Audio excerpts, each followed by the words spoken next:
അവര് കുട്ടികളില്ലേ ഈ രാഹുൽ മാങ്കൂട്ടത്തിലും പിന്നെ ഷാഫിയൊക്കെ ന്യൂജനാണ്.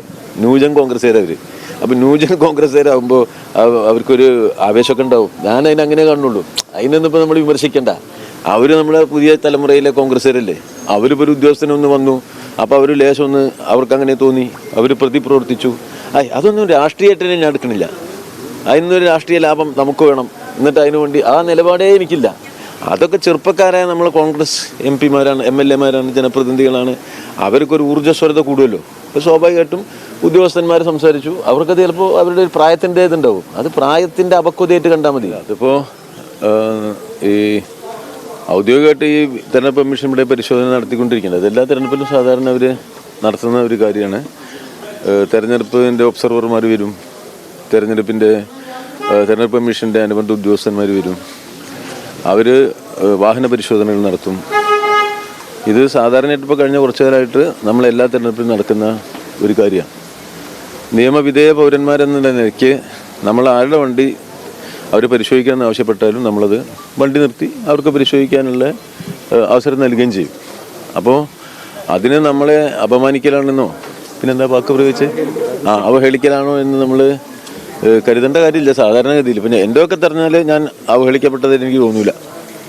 അങ്ങനെ കേൾക്കട്ടെ പറഞ്ഞ് പൂർത്തീകരിക്കട്ടെ. അപ്പം സാധാരണ ഇതൊക്കെ ഒരു നാട്ടു നടപ്പ് പോലെ തെരഞ്ഞെടുപ്പിൽ സ്ഥിരമായിട്ട് നമ്മൾ കാണുന്നതാണ്. നമ്മളെയൊക്കെ അവർ തടഞ്ഞു വയ്ക്കും. ഇപ്പോൾ വൈകുന്നേരം നമ്മൾ യാത്ര ചിലപ്പോൾ പരിപാടി കഴിഞ്ഞ് വീട്ടിലേക്ക് പോയിരിക്കും. വീട്ടിൽ പോകുമ്പോൾ വഴിയിലുണ്ടാകുമ്പോൾ ഒരു കൈ പിടിച്ചു കൊടുക്കണം. നമ്മൾ ശാന്തമായിട്ട് നിർത്തി കൊടുക്കും. വേണ്ടി വന്നാൽ ഒന്ന് ഇറങ്ങിയും കൊടുക്കും. അങ്ങനെ ഞാനൊക്കെ പതിവ് നിർത്തിയാൽ നിർത്താം, ഇറങ്ങിക്കോളൂ, പരിശോധിച്ചോളൂ. അതിന് എനിക്കതൊരു അവഹേളനമായിട്ട് ഇതുവരെ തോന്നിയിട്ടില്ല. അത് അവരുടെ നിർവ്വഹമാണ്. ഇപ്പം നിങ്ങൾ പല ചോദ്യം ചോദിക്കൂലേ, എന്തെല്ലാം ചോദ്യം ചോദിക്കും. നിങ്ങൾ ചോദിക്കുമ്പോൾ കുറച്ച് നമ്മളൊന്ന് വക്രോക്തിയിലും ചോദിക്കും, നമ്മളൊന്ന് കൊടുക്കാൻ പറ്റുമെന്നൊക്കെ ചോദിക്കും. അതൊരു നിങ്ങളുടെ ഔദ്യോഗിക ജോലി നിർവഹണമാണ്. അതിൽ നമ്മൾ കുറ്റം പറയാൻ പാടില്ല. അപ്പോൾ അവനവനെ ഏൽപ്പിച്ച ചുമതലകൾ ആളുകൾ നിർവഹിച്ചു പോകുന്നു എന്നേ ഉള്ളൂ. ഇതൊരു അവഹേളനമായിട്ട് കാണേണ്ട കാര്യമില്ല എന്ന് മാത്രമല്ല, ഞാനത് ഈ ഒരു രാവിലെ ഞാൻ നടക്കാൻ പോയപ്പോൾ ഒരാൾ ഒരു TV ചാനലിൽ നമ്മളെ ഇവിടെ ഉണ്ടാവും, ചിലപ്പോൾ ഇത് പറഞ്ഞുകൊണ്ടിരിക്കുകയാണ് ഞാൻ പോകുമ്പോൾ. അപ്പോൾ ഞാൻ വിചാരിച്ചു രാത്രി എന്തെങ്കിലും അത്യാഹിതം ഉണ്ടായോ, പഴയതുപോലെ വല്ല പന്നിയും കുടുങ്ങിയോ എന്നൊക്കെയുള്ള പല ആലോചനയിലും ഞാൻ ഒന്ന് നിന്നോടെ നിന്നപ്പോഴാണ് ഇങ്ങനൊരു സംഭവം നടന്നിരിക്കുന്നു എന്ന് ഞാൻ മനസ്സിലാക്കിയത്. ഞാൻ പിന്നെ എന്നോട് ചോദിച്ചു പ്രതികരിക്കേണ്ടി ചോദിച്ചു, ഞാൻ ഇല്ലയെന്ന് പറഞ്ഞു. പിന്നെ തുടർച്ചയായിട്ട് ആവർത്തിച്ച് നിങ്ങളിങ്ങനെ കൊടുത്തപ്പോൾ ഒരു വിഷയമാവില്ല. നാട്ടിൽ ജനം കാണിയല്ലേ, അതുകൊണ്ട് മാത്രമേ ഞാൻ പ്രതികരിക്കുന്നത്. ഞാൻ രാവിലെ എന്നോട് ചോദിച്ചാൽ ഞാൻ ഇല്ല, നേരം ഞാൻ വിട്ട്. ഇപ്പോൾ ഈ തെരഞ്ഞെടുപ്പ് ഘട്ടത്തിൽ സഖാവ് PK ബിജുവിൻ്റെ വാഹനം 4 വട്ടം പരിശോധിച്ചു. 4 തവണ PK ബിജു. സഖാവ് രാധാകൃഷ്ണൻ്റെ വണ്ടി പരിശോധിച്ചു. ഇവിടുത്തെ ഒരു MP-യുടെ വണ്ടി പരിശോധിച്ചു. അപ്പോൾ ഞാൻ പറയേണ്ട കാര്യമില്ലല്ലോ, MP ആരായിരിക്കും നിലമ്പൂരിൽ നിന്ന് എല്ലാവർക്കും അറിയാം. അങ്ങനെ പിന്നെ ഇവിടുത്തെ ഒരുപാട് നേതാക്കന്മാരുടെ, ജനപ്രതിനിധികളുടെ ഒക്കെ വാഹനങ്ങൾ ഇവരിവിടെ പരിശോധിക്കേണ്ടായി. അത് ഞാൻ പോയാലും ശരി, ഇപ്പോൾ ആ വടപുറം പാലത്തിൻ്റെ അവിടെ എത്തുമ്പോൾ നമുക്ക് എല്ലാവർക്കും കാണാം 4 ആൾക്കാർ അവിടെ ഉണ്ട്. നിലമ്പൂരിക്ക് കയറി വരുന്ന സ്ഥലം അത്. ആ കയറി വരുന്ന സ്ഥലത്ത് ഇടത്തു ഭാഗത്തായിട്ട് ഇങ്ങനെ അവരിങ്ങനെ നിൽക്കണേ. ഞാൻ തന്നെ ഇപ്പോൾ ഒരു 6 വട്ടേറ്റയിൽ പോയി. ഞാൻ പിന്നെ ഒരു ചെറിയ കാറിലാണ് പോകുന്നത്. ഇന്നോവയിലാണോ അപ്പം തടി വരും, മനസ്സിലായി? നിങ്ങൾ പറഞ്ഞു കൊടുക്കണം. ഇന്നോവ കാറിനാണ് കൂടുതൽ പറഞ്ഞത്. എന്റെ സർവീസിനുള്ള പാരിതോഷികം തന്നോളാമെന്ന് ഉദ്യോഗസ്ഥനെ ഭീഷണിപ്പെടുത്തിയാണ് സംസാരിച്ചത് രാഹുൽ മാങ്കൂട്ടത്തിൽ.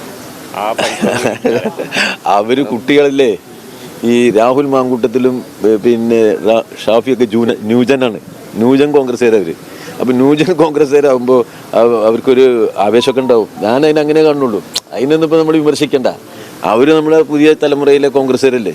അവരിപ്പോൾ ഒരു ഉദ്യോഗസ്ഥനൊന്ന് വന്നു, അപ്പോൾ അവർ ലേശം ഒന്ന് അവർക്ക് അങ്ങനെ തോന്നി, അവർ പ്രതിപ്രവർത്തിച്ചു. അതൊന്നും രാഷ്ട്രീയമായിട്ട് ഞാൻ എടുക്കണില്ല. അതിനൊരു രാഷ്ട്രീയ ലാഭം നമുക്ക് വേണം, എന്നിട്ട് അതിനു വേണ്ടി ആ നിലപാടേ എനിക്കില്ല. അതൊക്കെ ചെറുപ്പക്കാരായ നമ്മൾ കോൺഗ്രസ് MP-മാരാണ്, MLA-മാരാണ്, ജനപ്രതിനിധികളാണ്. അവർക്കൊരു ഊർജ്ജസ്വരത കൂടുമല്ലോ. അപ്പോൾ സ്വാഭാവികമായിട്ടും ഉദ്യോഗസ്ഥന്മാർ സംസാരിച്ചു. അവർക്ക് ചിലപ്പോൾ അവരുടെ ഒരു പ്രായത്തിൻ്റെ ഇതുണ്ടാവും. അത് പ്രായത്തിൻ്റെ അപക്വതയായിട്ട് കണ്ടാൽ മതി, മറ്റൊരു വിധത്തിൽ നമ്മൾ കണ്ട. അല്ല, പെട്ടി എല്ലാ ഷോപ്പിലോട് വിൽപ്പനയ്ക്ക് വെച്ചിട്ടുണ്ട്. അതൊന്നും ഒരു പ്രശ്നമുള്ള കാര്യമില്ല. നിങ്ങൾ എന്താ മനസ്സിലാക്കേണ്ടത് അറിയോ, ഈ ചരിത്രത്തെക്കുറിച്ചുള്ളൊരു വ്യാഖ്യാനം പഠിച്ചിട്ടില്ലേ? ചരിത്രം ഒരിക്കലും ആവർത്തിക്കുന്നില്ല അതുപോലെ, മനസ്സിലായോ?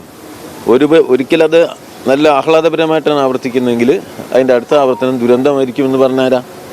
ആരോ പറഞ്ഞ്? കാർൽ മാർക്സാ. അപ്പോൾ പിന്നെ അങ്ങനെ ചരിത്രത്തിൽ സംഭവിക്കുക. അപ്പോൾ അതുകൊണ്ട് ഒരുപോലെ ഇത് ആവർത്തിക്കപ്പെടുമെന്ന് നിങ്ങളും കരുതുന്നുണ്ടാവില്ല, ഞാനും കരുതുന്നുണ്ടാവില്ല. രാഹുലിന്റെ മോശം പെരുമാറ്റം അപ്പോൾ ഒരു വലിയ വിഷയമായി തൽക്കാലം CPM കണക്കാക്കുന്നില്ല എന്ന് തന്നെയാണ്. അല്ല, അവർ തീരുമാനിക്കേണ്ടതാണ്. ഞാൻ എങ്ങനെ പെരുമാറണം എന്നുള്ളത് ഞാൻ തീരുമാനിക്കുന്നതാണ്. സമൂഹം പിന്നെ കേൾക്കൂ, ഉദ്യോഗസ്ഥരെ ഭീഷണിപ്പെടുത്തുന്നത് അല്ല, അത് ആ ജനപ്രതിനിധിയാണ് തീരുമാനിക്കേണ്ടത്. ഞാൻ എങ്ങനെ എനിക്ക് രാഹുൽ മാങ്കൂട്ടത്തിൽ എങ്ങനെ പെരുമാറണമെന്ന് ഞാൻ പറഞ്ഞ അദ്ദേഹം കേൾക്കുമോ? ഞാൻ പറയാണ് രാഹുൽ മാങ്കൂട്ടത്തിൽ കേക്കൂ. ആ പറഞ്ഞു, ചോദിച്ചോളൂ. ഉദ്യോഗസ്ഥരുടെ നടപടി തടസ്സപ്പെടുത്തുന്ന രീതിയിൽ ഇടപെടലുണ്ടായാൽ പാരിതോഷികം ഭീഷണിയാണ്. ആണോ? അവിടെ നമുക്കൊരു പൊതു തീരുമാനം പറയാം, ആരും ആരെയും ഭീഷണിപ്പെടുത്തി. അത് മതിയല്ലോ. അപ്പൊ അതിലല്ലാണ്ട് ഇല്ല, അങ്ങനെയല്ലേ? തെരഞ്ഞെടുപ്പ് കമ്മീഷൻ പറഞ്ഞിരിക്കുന്നത് സ്വാഭാവികമായ നടപടിക്രമം മാത്രമെന്നാണ്. അതെല്ലാവർക്കും അറിയാതെ. ഇത് ഞാനത് സ്വാഭാവികം എന്നുള്ള നല്ല മനോഹരമായ സംസ്കൃതം കൂടിയും കലർന്ന മലയാളത്തിന് പകരം നാട്ടു നടപ്പ് എന്നുള്ള നാടൻ മലയാളം പ്രയോഗിച്ചതാ. അല്ല, പാലക്കാട് നിന്ന് പിന്നെ നിലമ്പൂരിൽ കുറച്ച് ദൂരം അധികം ഉണ്ട്, മനസ്സിലായില്ല? പാലക്കാടിന്റെ പശ്ചാത്തലമില്ല നിലമ്പൂരിന്. അത് പിന്നെ നമ്മൾ കാണേണ്ടത് എന്താ വെച്ചാൽ തെരഞ്ഞെടുപ്പ് ആത്യന്തികമായി രാഷ്ട്രീയമാണ്. ഇതെന്തെങ്കിലും ചെറുകിട നാടകങ്ങളല്ല തെരഞ്ഞെടുപ്പിൽ നമ്മൾ ചെയ്യേണ്ടത്. ഇതിപ്പോൾ അത് രാഷ്ട്രീയമായിട്ട് സംസാരിച്ച കാര്യങ്ങൾ ജനങ്ങളെ ബോധ്യപ്പെടുത്തുക ചെയ്യുന്നത്. പാർട്ടി സെക്രട്ടറി ഗോവിന്ദമാഷ് പറഞ്ഞത് ഭീഷണിപ്പെടുത്തുന്നത് താന്തോന്നിത്തരമാണ്. അത് മാത്രമല്ല, നിരായുധീകരിക്കപ്പെട്ടു കഴിഞ്ഞു. അതിന്റെ ഭാഗമായാണ് ഇത്തരത്തിലുള്ള വിവാദങ്ങളൊക്കെ കൊണ്ടുവരുന്നത് എന്നാണ് അദ്ദേഹം പറഞ്ഞത്. അതെ, മാഷ് പറഞ്ഞ് 100% ശരി. അതിന് കൂട്ടിച്ചേർത്ത് എന്തെങ്കിലും പറയണമെങ്കിൽ സാധാരണ UDF അതിൻ്റെ തെരഞ്ഞെടുപ്പ് പ്രചരണ വേളകളിൽ ഇത്തരം ചില വിഷയങ്ങൾ സൃഷ്ടിക്കും. അതൊക്കെ ഈ ഇവന്റ് മാനേജ്മെന്റ് ഗ്രൂപ്പ് പറഞ്ഞ കൂട്ടിരിപ്പുണ്ടല്ലോ, അവർ പറയും ഇന്ന് രാവിലെ നിങ്ങൾ ഇന്ന കാര്യം പറയണം, പിന്നെ നാടകം ഉണ്ടാക്കണമെന്ന്. ആ സ്ക്രിപ്റ്റിലാണ് അത് പോവുക. ഒരു സ്ക്രിപ്റ്റിൽ ഈ തെരഞ്ഞെടുപ്പ് പ്രവർത്തനത്തെ കൊണ്ടുപോകും. അപ്പോൾ ആ സ്ക്രിപ്റ്റ് അനുസരിച്ച് UDF അതിൻ്റെ ഓരോ പ്രവർത്തനങ്ങളും ഓരോ ദിവസവും മാറ്റിക്കൊണ്ടിരിക്കും. അടുത്ത 3-4 ദിവസങ്ങളിൽ മറ്റൊരു സ്ക്രിപ്റ്റ് ആയിരിക്കും പിന്നെ ഇവിടെ ഇംപ്ലിമെന്റ് ചെയ്യപ്പെടാൻ പോകുന്നത്. പെട്ടി പരിശോധന അങ്ങനെ ഒരു സ്ക്രിപ്റ്റ് അനുസരിച്ച് നടന്നതാണോ? പെട്ടി പരിശോധന അവിടെ ഇവര് നടത്തുന്നത്, പെട്ടിയാണ് പരിശോധിച്ച് എനിക്കറിയില്ല. വാഹന പരിശോധന ഇവിടെ ഉദ്യോഗസ്ഥന്മാരെ നടത്തുന്ന തെരഞ്ഞെടുപ്പ് കമ്മീഷൻ, അത് ഞാൻ പറഞ്ഞില്ലേ, അത് പറഞ്ഞ